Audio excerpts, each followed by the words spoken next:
In Conversation with Terry Shepard, award-winning broadcaster, narrator, and author. A deep dive into the writer's craft with the artists and support systems who create the stories we love. Thanks, Lisa. Imagine the world of 1955 Denver. Frigid winters, middle-class suburbs, and whispers of corruption from the city streets to the airport runways. But what happens when an ordinary girl armed with only a camera and a fragile sense of belonging stumbles into a web of lies, betrayal, and unthinkable tragedy? This is the story behind Nightflight, a twisty, haunting novel by my good friend, full disclosure, and DaVigo. Inspired by the real-life sabotage of United Airlines Flight 629, Anne crafts a tale of loneliness, courage, and search for redemption amidst the unspeakable horror of an airline crash. With over 2 decades covering murder and mayhem as a journalist, Anne's vivid storytelling is rooted in truth that sometimes is stranger and darker than fiction. Anne, welcome back to the conversation. Well, thank you very much, Terry. It's great to be able to chat with you again. What is your fascination with this story? Well, there were so many eerie connections to that story. When I was growing up, I think I was in the 7th or the 8th grade when the Mainliner 629 crash happened. And you know, it's funny being a kid. I don't remember any of the newspaper coverage of it or of the crash, but what I do remember is that the family, the bomber and his family, went to my church. I lived in the suburbs, and I knew that they went to my church. And it was just so strange, and the whole thing was so strange and eerie. After the bomber was tried, convicted, and executed, back then they did it quick. In 18 months, he had died in the gas chamber in Colorado. But I knew that his wife changed her name, and no one ever heard from her again because of the terrible, terrible death toll from the crash. 44 people died. But then it always kind of stuck with me, the whole kind of strange thing about these people that were kind of close to this terrible thing and kind of close to me. And when I started researching the book, it just, those things kind of multiplied. I found out in my reading about the crash that the minister at my church, and this is the minister who 4 years before the crash had baptized me when I was 9 years old, that he had been a spiritual counselor to both John Gilbert Graham, the bomber, and to the Graham family during Graham's arrest, his incarceration, and with Graham's wife after he was executed. So that and Reverend Kellums was his name, and I use his name in the book because he was well documented as being the person who had gone down to the prison to visit him during the time when he was incarcerated before he was executed. And Reverend Kellums was the nicest guy, just a nice kind of jolly Methodist minister guy, and so that part was, when I started reading about Graham, that part was like, whoo, it made that, come closer. And I also read that the Graham family, were leaving the church, and as they left church on the morning of Graham's arrest, they went down to be interviewed by the FBI with Graham and his wife. And Graham never left. He went to jail and then prison. So he just went right from our church to the FBI to jail and prison. Hannah, the protagonist, is such a unique character, and her photography hobby and personal struggles. How did you develop her, and what do you think inspired her journey? Well, I tried to fit, because I knew I wanted to write about this. And at the time, Terry, if you'll remember, we were both at the BotchaCon conference in Minnesota, and I had another book that had a first draft all done, but the gal who was going to do the developmental edit on it was at BotchaCon in Minneapolis. So I thought, okay, I'll just leave that book. And, and during that time, she said, it won't be a couple months.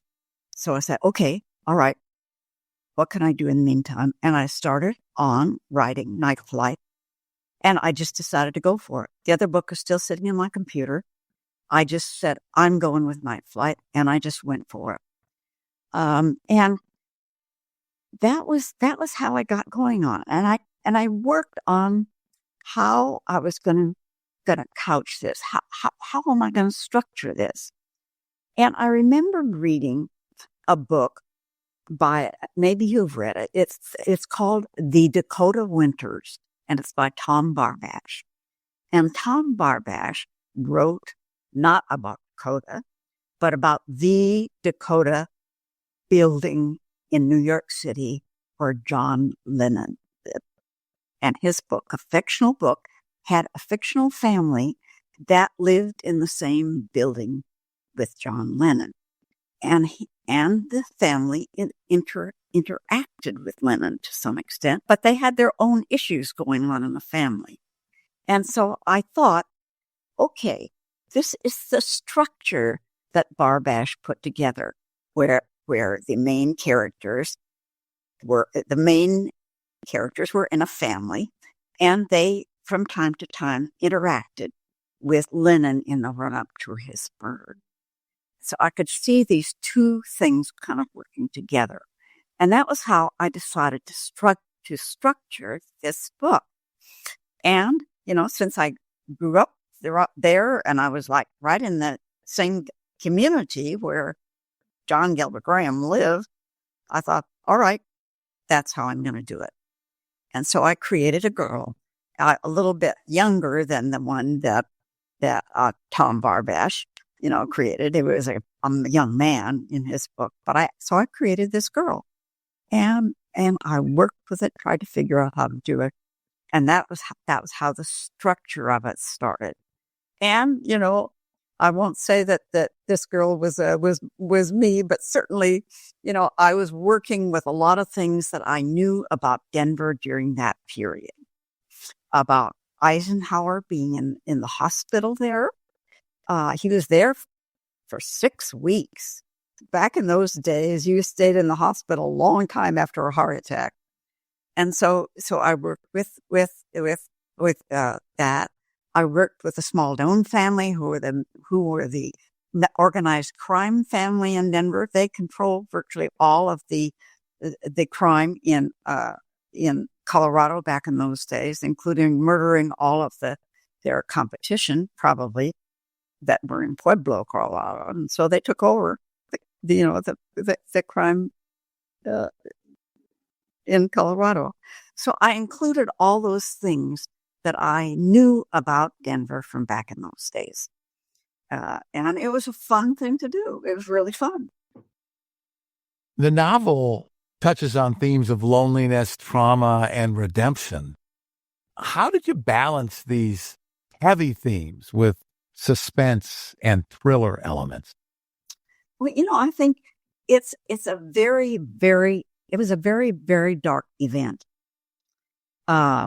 The crash, and having a girl, be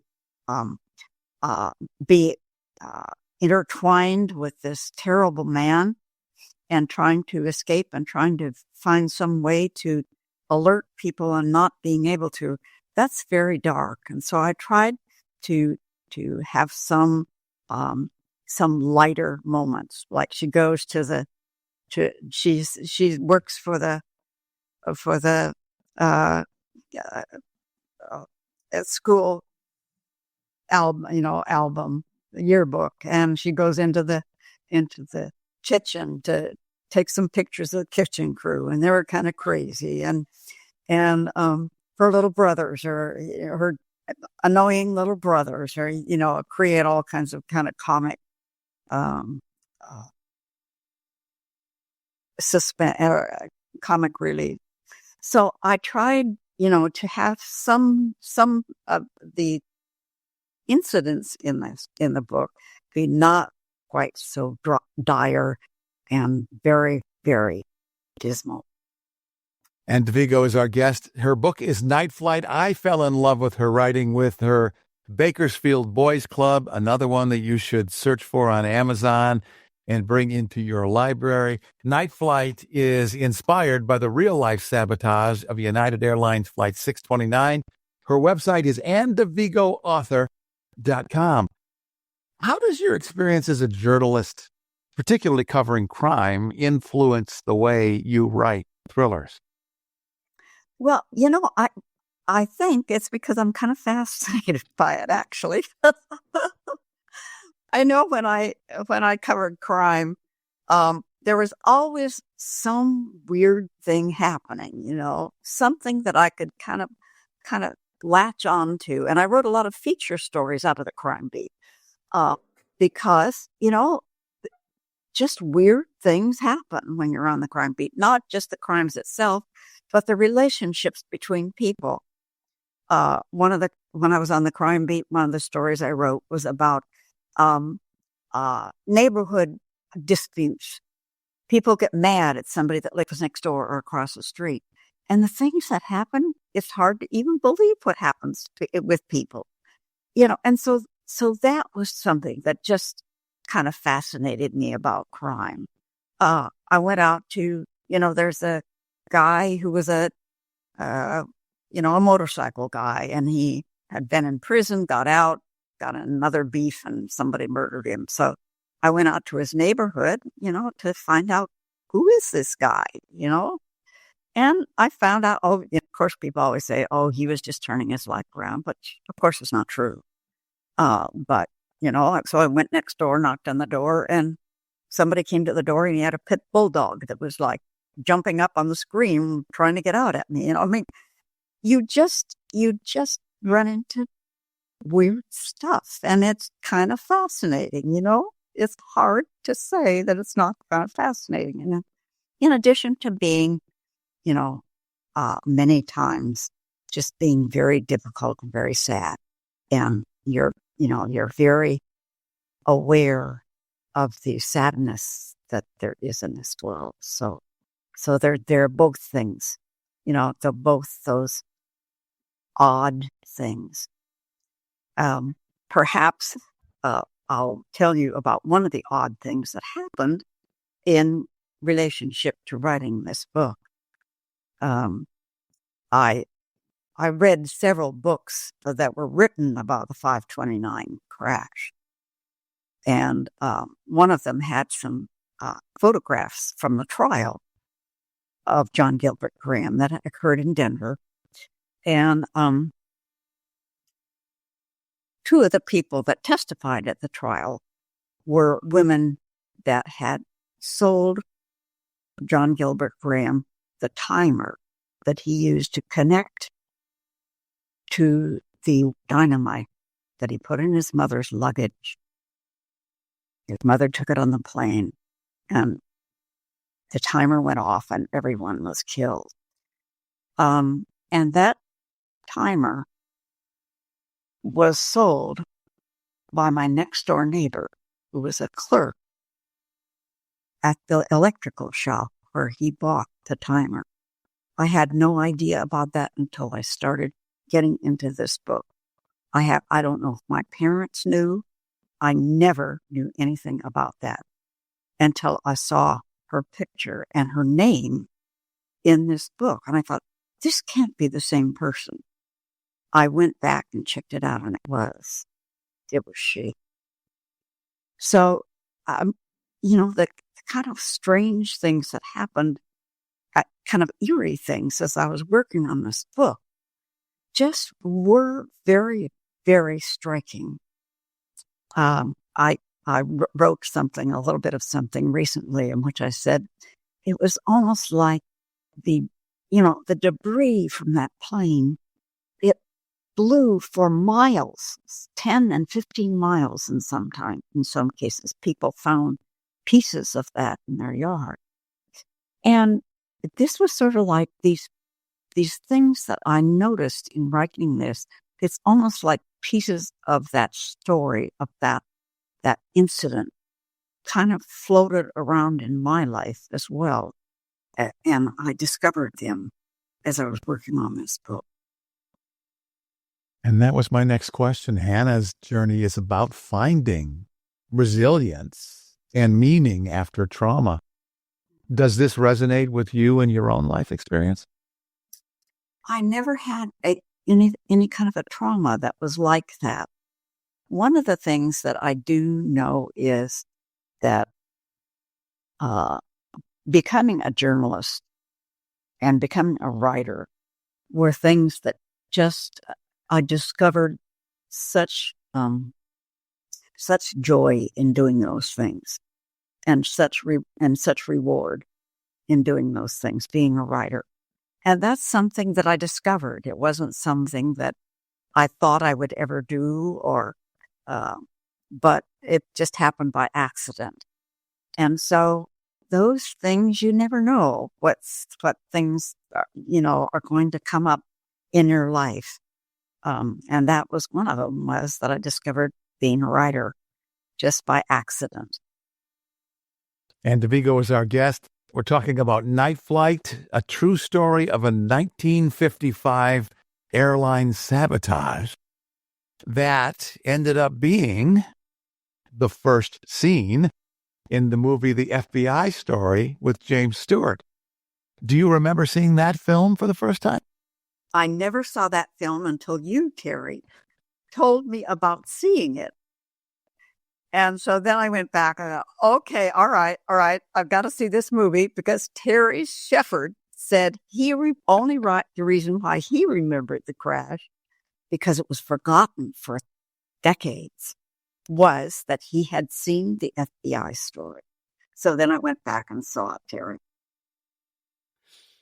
Well, that's one of those things where the journalist gets involved in the story. You're not supposed to do that, are we? As an author of thrillers inspired by real events, and maybe there's something from your journalism career too that fits this question, do you ever feel a responsibility to the families of the victims of these crimes that you talk about in these stories? Yeah, I do. And one thing about a Nightflight was that that Graham's wife, she went to our church, but after after Graham was executed, she changed her name, and no one ever heard from her again. And so I did not include her name, her real name in the book. I thought that that's just, they had 2 children. Those children didn't know what happened, that they were very small at that time. They didn't know what their father had done until they were out of high school. And then their mother told them. That's something that I've read since then. And so I didn't want to have that, any more trauma or exposure of that family. And so I changed their names. I went to the house where they lived when I was back in Denver last fall. My brother drove me around the city to look at some of the places that I included in the book, and I drove by the house where they lived. It's still there and looks almost exactly the same, including the basement apartment where John Gilbert Graham's mother, Daisy King, stayed when she was in town. And somehow it just seemed, there was something about it that was just very strange. Not like haunted or anything, but you just felt there was something about it that was wrong. It was just kind of a strange experience. Well, and now, 70 years later, I saw recently in a newspaper that the plane bombing victims are finally getting a memorial. It almost seemed like that story was timed for the release of your book. Well, it is strange. I mean, 70 years. This will be the 70th year after the crash, and the survivors, the surviving relatives of the people that died are working on a memorial, and it's going to be at the control tower from the old Stapleton airfield where the plane took off. And they apparently there's like a brew pub or something in that tower. I guess people go up in the tower and look out over the city. I don't know. But anyway, the memorial is going to be right there at the control tower from the old airport. One of the interesting things about that airport was that Graham had timed that had set the timer so that the plane would take off and it would go up north. It was going to Portland. It would go up north through northern Colorado and then across the Tetons and then up into Oregon.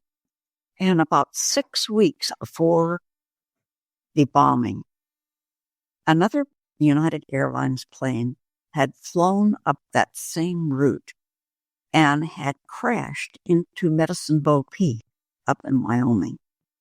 And the crash had into the mountain, had scattered the debris from the plane so widely that they were never able to figure out what had happened to the plane.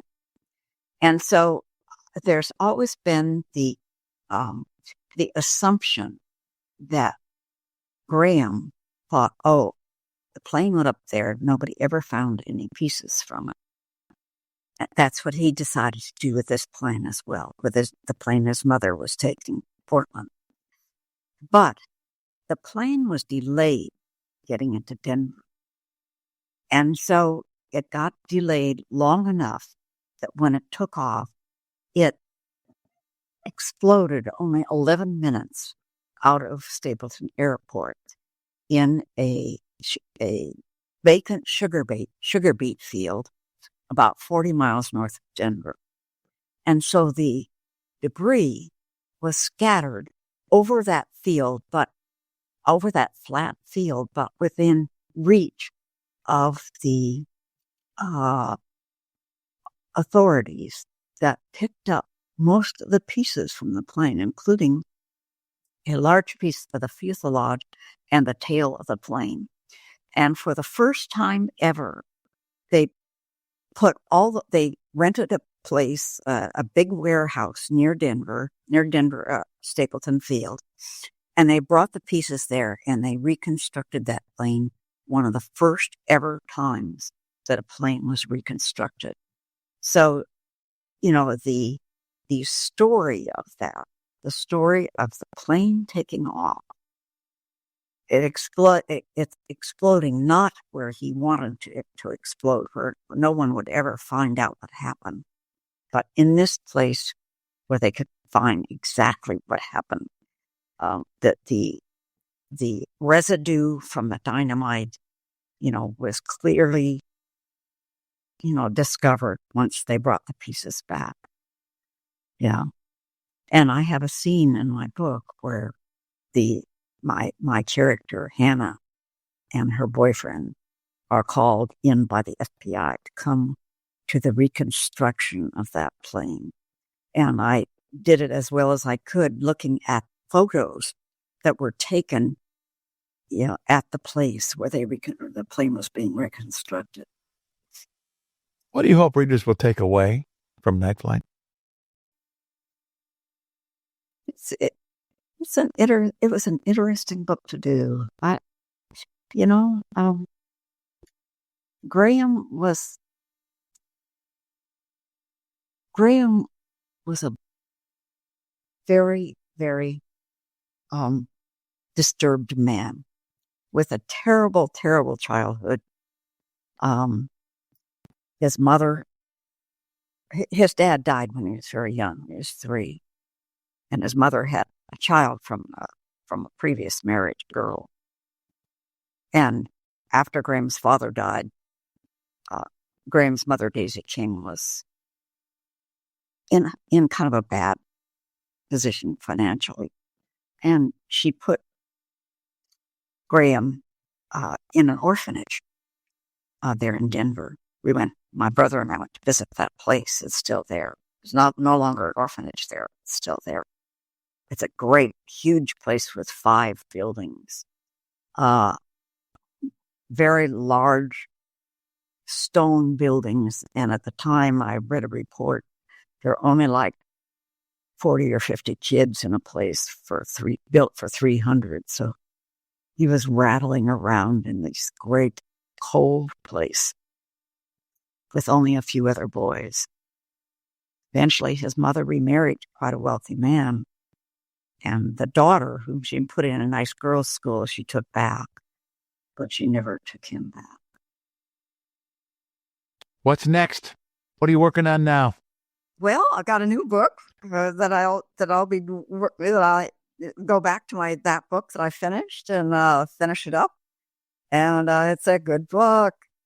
It's a story about a judge who was married to a very bad man long time back, and now she thought he was dead, but he wasn't. He comes back to see what he can do with the daughter. The book is Nightflight, and the author is our special guest, Ann DaVigo. You can learn more about her at her website, AnnDaVigoAuthor.com. Ann, this is great. I always love talking to you. Thanks for the conversation. Oh, you're the best interviewer ever, Terry. I love it. In Conversation with Terry Shepard is a copyrighted presentation. All rights reserved. I'm Lisa Davis. Join Terry Shepard next time in Conversation.